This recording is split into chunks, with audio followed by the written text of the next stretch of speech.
সমুদ্র বন্দরও কিছুটা উত্তাল রয়েছে। এই জন্য আমরা 4টা সমুদ্র পোর্টকে 3 নম্বর স্থানীয় সতর্ক সংকেত দেখিয়ে যেতে বলা হয়েছে এবং এই সতর্ক সংকেত হয়তো আগামী আরও 2-1 দিন কন্টিনিউ করতে হবে।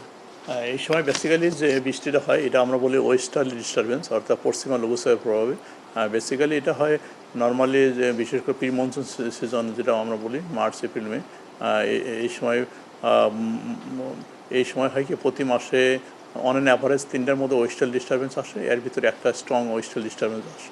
আর কোনো সময় এটা আসে না, সেই সময় আপনার হিটওয়েভ হয়, প্রলং হিটওয়েভ। আর এবছর মানে আপনার মার্চেও 3টা থেকে 4টা ওয়েস্টার্ন ডিস্টারবেন্স এসেছিলো, আর আপনার এপ্রিলেও মানে মাঝে মাঝে ওয়েস্টার্ন ডিস্টারবেন্স আসছে, এই জন্য তাপমাত্রা ওইভাবে উঠতে পারেনি। আর এই মাসে যেটা হয়েছে আপনার গত 3-4 দিন আগের থেকে আপনার ওয়েস্টার্ন ডিস্টারবেন্স খুবই স্ট্রংভাবে সক্রিয় হয়। এর সাথে আপনার উত্তরা পূবালি বাতাস মিশ্রণ ঘটে। এর ফলে আপনার কালবৈশাখী ঝড়ো হওয়ার মতো অনেক মেঘমালা সৃষ্টি হয় এবং এটা কন্টিনিউ রয়েছে। এবং এই যে আপনার কালবৈশাখী যে ঝড়ো হয় এটা আগামী আরও 3-4 দিন কন্টিনিউ করবে। মোটামুটি এর প্রভাবে অনেক জায়গায় ভারী বর্ষণ হয়েছে। আমরা যদি দেখি গত 24 ঘন্টায় সবচেয়ে বেশি বৃষ্টি হয়েছে কিশোরগঞ্জে, প্রায় 162 মিলিমিটার। এছাড়া ভোলাতে হয়েছে আপনার 151 মিলিমিটার। তারপরে আপনার পটুয়াখালীতে হয়েছে আপনার 114 মিলিমিটার। এমনকি দেশে অনেক জায়গায় ভারী বর্ষণ হয়েছে। আমরা গতকালকেই দেশের অধিকাংশ জায়গায় হেভি রেইনফল ওয়ার্নিং দিয়েছিলাম।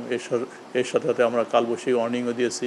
শুধু তাই নয়, সমুদ্র বন্দরও কিছুটা উত্তাল রয়েছে। এই জন্য আমরা 4টা সমুদ্র পোর্টকে 3 নম্বর স্থানীয় সতর্ক সংকেত দেখিয়ে যেতে বলা হয়েছে এবং এই সতর্ক সংকেত হয়তো আগামী আরও 2-1 দিন কন্টিনিউ করতে হবে।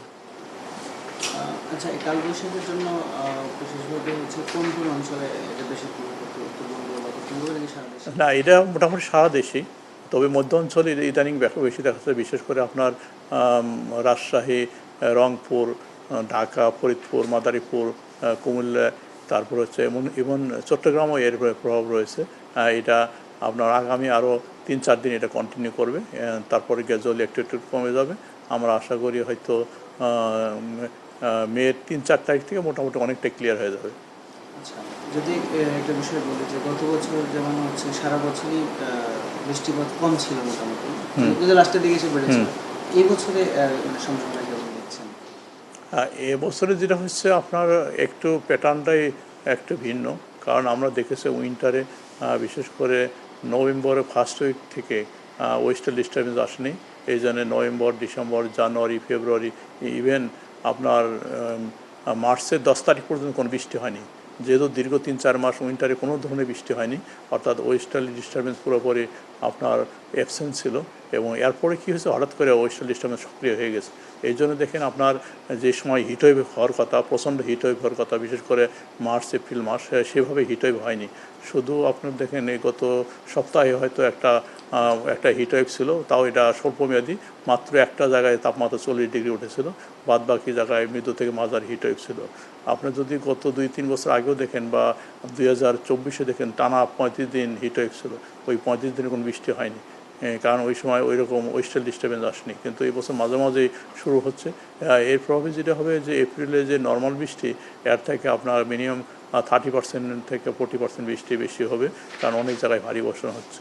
তবে আপনার যে এই বৃষ্টি দেখে মনে হচ্ছে যে মানে আপনার বর্ষাকাল আগে চলে আসবে, তা ভাবার কোনো কারণ নেই। কারণ হচ্ছে আপনার ধরেন মে মাসে ফার্স্ট উইক থেকেই তাপমাত্রা আবার বেড়ে যাবে।